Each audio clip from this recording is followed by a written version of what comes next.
బతుకమ్మ నేలను ముద్దాడి గంగను స్పర్శించి పుట్టమన్నును పూజించే అతిపెద్ద పూల పండుగ.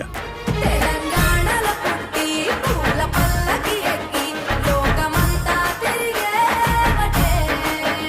పాలసంద్రం పూలే పూల సంద్రాలయ్యి నిన్ను అభిషేకించేనే. భాద్రపద అమావాస్య రోజున ఎంగిలి పూల బతుకమ్మతో మొదలుపెట్టి దుర్గాష్టమి రోజున జరుపుకునే సద్దుల బతుకమ్మ వరకు మొత్తం 9 రోజులు 9 పేర్లతో బతుకమ్మ పూజలందుకుంటుంది. ఆ సింగిడిలో రంగులనే దూసి తెచ్చి తెల్ల చంద్రుడిలో వెన్నెలలే తీసుకొచ్చి. ఈ బతుకమ్మ పండుగ వెనుక చాలా కథలున్నాయి, కానీ ఒక కథ మాత్రం ఎక్కువగా ప్రాచుర్యంలో ఉంది. పూర్వం తెలంగాణ ప్రాంతాన్ని రాష్ట్రకూట రాజులు పరిపాలించేవారు. వేములవాడ చాళుక్యులు రాష్ట్రకూటుల వద్ద సామంతులుగా ఉండేవారు. చోళులకు రాష్ట్రకూటులకు మధ్య యుద్ధం జరిగినప్పుడు వేములవాడ చాళుక్యులు రాష్ట్రకూటులకు మద్దతుగా నిలిచారు. అయితే క్రీస్తు శకం 973లో చాళుక్య రాజైన తైలపాడు రాష్ట్రకూటులకు చివరి రాజుగా వ్యవహరించిన కర్కుడిని హతం చేసి కళ్యాణి చాళుక్య రాజ్యాన్ని నెలకొల్పాడు. క్రీస్తు శకం 997లో తైలపాడు మరణించడంతో అతని కుమారుడైన సత్యశ్రాయుడు రాజపీఠాన్ని అధిష్ఠించాడు. వేములవాడలో ప్రసిద్ధి చెందిన రాజరాజేశ్వరి దేవి ఆలయం ఉంది. ఆపదల్లో ఉండేవారికి రాజరాజేశ్వరి అండగా ఉంటుందని ప్రజల నమ్మకం.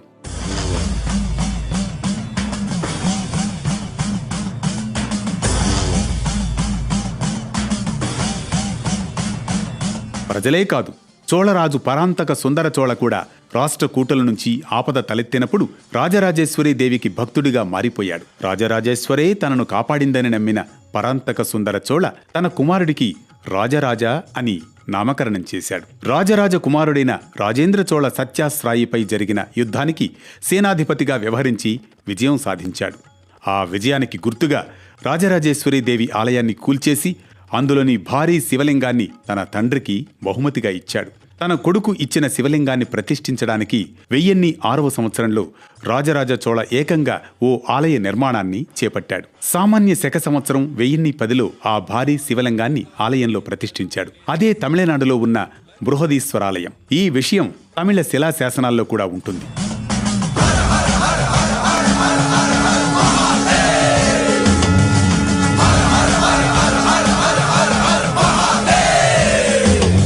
ఇప్పటికీ వేములవాడలోని భీమేశ్వరాలయ శివలింగానికి బృహదీశ్వరాలయంలోని శివలింగానికి మధ్య సారూప్యతను మనం స్పష్టంగా చూడవచ్చు. వేములవాడలో ఉన్న శివలింగాన్ని పార్వతీదేవి నుంచి వేరు చేసి తంజావూరుకు తరలించినందుకు తెలంగాణ ప్రజల మనసు కలచివేసింది.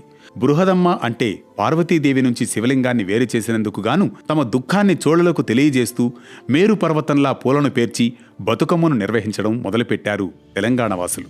బతుకమ్మ పేరు కూడా బృహదమ్మ నుంచి వచ్చింది.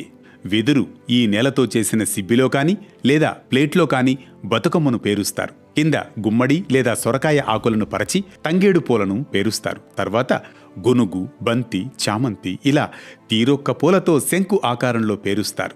గుమ్మడి పూలలోని పసుపు వర్ణపు దుద్దును గౌరీదేవిగా భావించి అందులో పసుపు గౌరమ్మను పెడతారు. ఇలా పేర్చిన బతుకమ్మను సాయంత్రపు వేళలో గ్రామ చావిడీలు లేదా ఆలయాల వద్ద పెట్టి మహిళలు బతుకమ్మ చుట్టూ తిరుగుతూ పాటలు పాడుతూ బతుకమ్మ ఆడుతారు.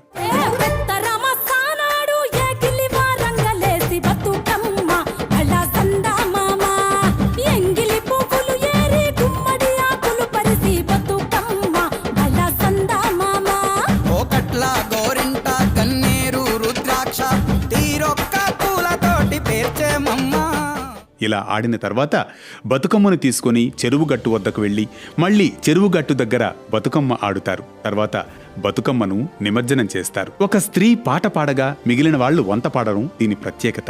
ఈ బతుకమ్మ పాటల్లో పురాణ ఇతిహాస కథలు మొదలు తెలంగాణ వీరుల కథల వరకు వర్తమాన అంశాలకు చెందిన విషయాలను పాటల రూపంలో పాడుతూ ఉంటారు.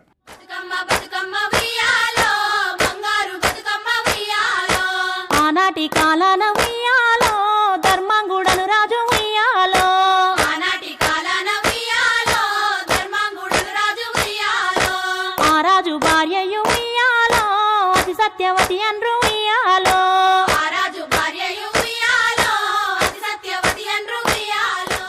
గోధుమలు, పెసలు, బియ్యం, మినుములు తదితర ధాన్యాలతో తయారు చేసిన సత్తుపిండిని ప్రసాదంగా స్వీకరిస్తారు. అలా దాదాపు 1000 ఏళ్ల నుంచి ప్రతి ఏడాది బతుకమ్మను జరపడం ఆనవాయితీగా మార్చుకున్నారు. ఇది బతుకమ్మ పండుగ వెనుకున్న కథ. వేటు న్యూస్ యూజర్లందరికీ సద్దుల బతుకమ్మ పండుగ శుభాకాంక్షలు.